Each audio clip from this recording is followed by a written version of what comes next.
Hello, guys. Today I want to be talking about this movie I saw on Netflix, To Kill a Monkey, by Kemi. That lady actually outdid herself. But today I'm not going to be talking too much about anything. I'm basically talking about three people I did not like. Make no mistake, almost everybody in that movie were villains, but these were three people that I felt were a bit too much. Number one is Teacher.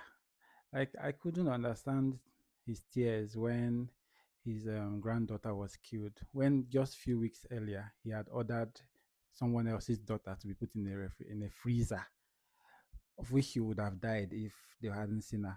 Yet, so he was everything bad that happened to that movie, and then increasing the tax percentage from 30 to 80% after if he had killed Obos.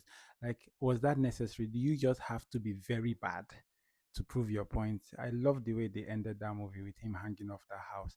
That is exactly what they should have done to him. So he just showed us that you don't make deals with the devil, because if he asks you for 10%, tomorrow he would ask you for 20. Before you know, he's asking you for the whole of your life.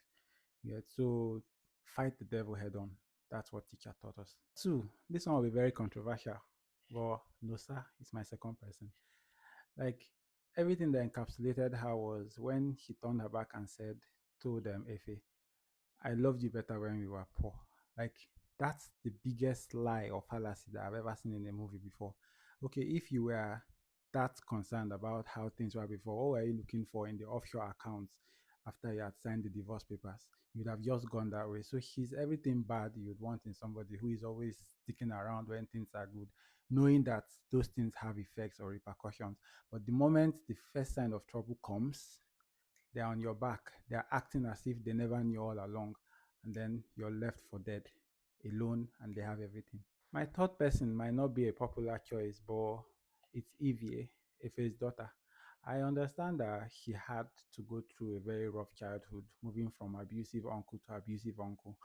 But then your father had now finally made something, albeit through illegal means, and you are now living a good life. Of all men that you could fall in love with, it's your father's evil colleague who you already knew had a wife, and then you believed that he was going to marry you.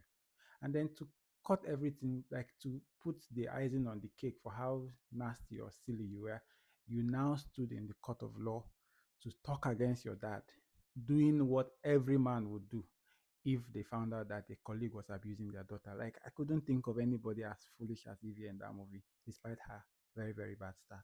Like I said, um, almost everybody in the movie were villains, even the lady, the small girl who stabbed Nosa's mom. But then these were the three people that I just couldn't stand in the movie.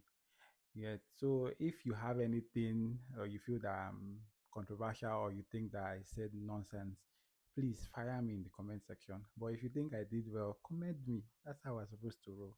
So hang around for more updates from this page. Thanks, love y'all. Bye.